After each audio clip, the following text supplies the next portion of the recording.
প্রিয় শিক্ষার্থীবৃন্দ, আজকে আমরা এই ভিডিওতে শিখব ইসিমের প্রকার। আমরা বিগত অনেক ক্লাসে আমরা ইসিমের সংজ্ঞা পড়েছি, কিন্তু ইসিমের প্রকার আমরা সুস্পষ্টভাবে ধারণা নিতে পারি না। তো আজকের আমরা ক্লাসে ইসিমের যে প্রকার, সে প্রকারগুলো আমরা বিস্তারিত আলোচনা করব। আমি এখানে লিখে দিয়েছি ইসিম মোট 3 প্রকার। কি কি দেখেন, 1 নাম্বার হচ্ছে ইসমুন জামিদুন, 1 নাম্বার কি ইসমুন জামিদুন, এবং 2 নাম্বার হচ্ছে ইসমুন মুশতাকুন, 3 নাম্বার হচ্ছে ইসমুন মাজদারুন। এই 3টা হচ্ছে ইসিমের প্রকার। এখন এই প্রত্যেকটার সংজ্ঞা আছে, সংজ্ঞাটা আমি একটু শর্ট করে লিখি। বা ইসমুন জামিদুন বলা হয় কাকে? ওই ইসিমকে যা নিজে কারণ থেকে গঠিত নয় এবং তার থেকেও কোনো শব্দ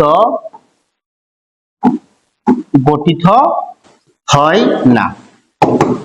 হ্যাঁ, এটা আমি শর্ট করে লিখেছি। আমি যদি মুখস্থ এভাবে বলি যে ইসমুন জামিদুন ওই ইসিমকে বলা হবে যে ইসিমটা নিজে কারো থেকে গঠিত নয় এবং তার থেকে কোনো শব্দ গঠিত হয় না, এবং তার সাথে আরো 2টা কথা অ্যাড করতে হবে। সেটা হচ্ছে যে ইসিমের মধ্যে কোনো কাল পাওয়া যাবে না এবং কোনো কাজও পাওয়া যাবে না। অর্থাৎ কোনো তার মধ্যে কোনো কি পাওয়া যাবে না? কাল মানে জামানা। হ্যাঁ, কাল পাওয়া যাবে না, কাল পাওয়া যাবে না এবং কোনো কাজও পাওয়া যাবে না, কোনো কাজও পাওয়া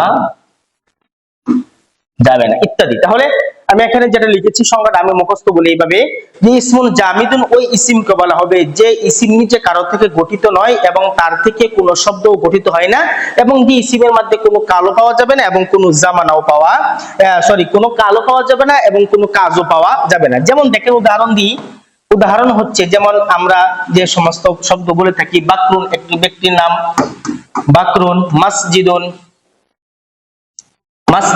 একটি কি মসজিদের নাম, একটা মসজিদ বলি। দেখেন এই বাকরুন এটা একটা ইসমে জামিদুন। কেন? এটা কোনো কারো থেকে গঠিত নয় এবং তার থেকে কোনো শব্দ গঠিত হবে না। এবং মাসজিদুন এটাও কিন্তু একটা ইসমুন জামিদুন। কেন? এটা একটা শব্দ যা নিজে মসজিদ বোঝানোর জন্যই গঠিত হয়েছে, তার থেকে কোনো শব্দ গঠিত হবে না এবং সে নিজেও কারো থেকে গঠিত নয়। এবং এই বাকরুনের মধ্যেও কোনো কালের অর্থ নাই, কোনো কাজের অর্থ নাই। মসজিদের মধ্যেও কোনো কালের অর্থ নাই, কোনো কাজের অর্থ নাই। বিদায় এই বাকরুন, মাসজিদুন ইত্যাদি শব্দগুলা, কলামুন, এইগুলা সবগুলো ইসমুন জামিদের অন্তর্ভুক্ত হবে। এরপর 2 নাম্বার হচ্ছে ইসমুন মুশতাকুন। কাকে বলা হবে? ওই ইসিমকে বলা হবে যে ইসিমটা ফেল থেকে নির্গত হয়। হ্যাঁ, যে ইসিম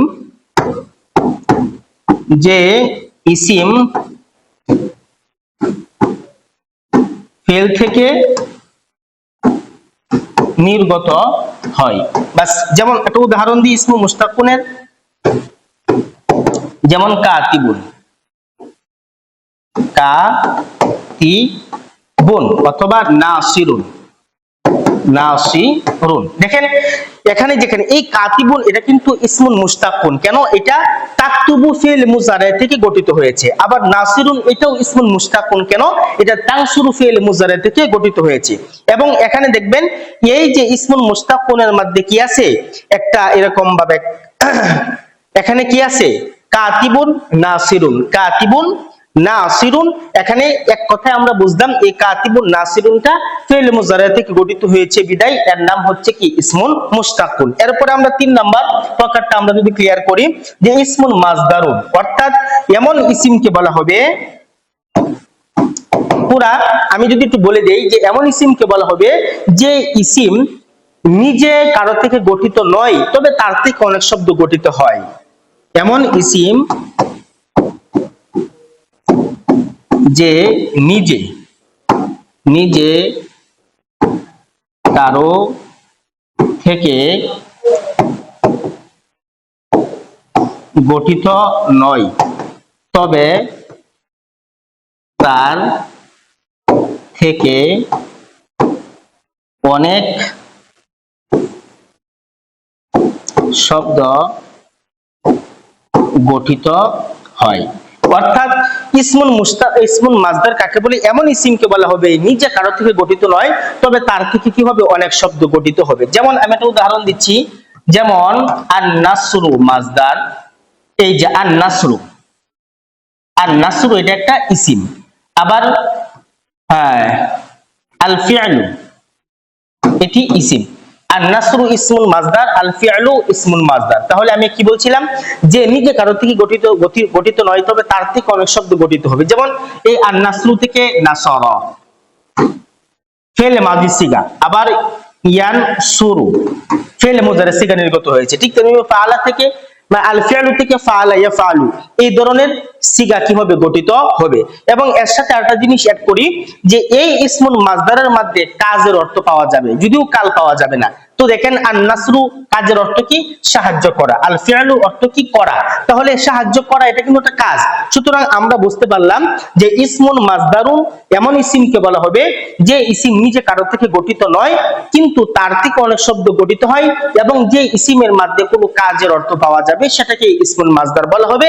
যেমন আন-নাসরু, আল ফিআলু।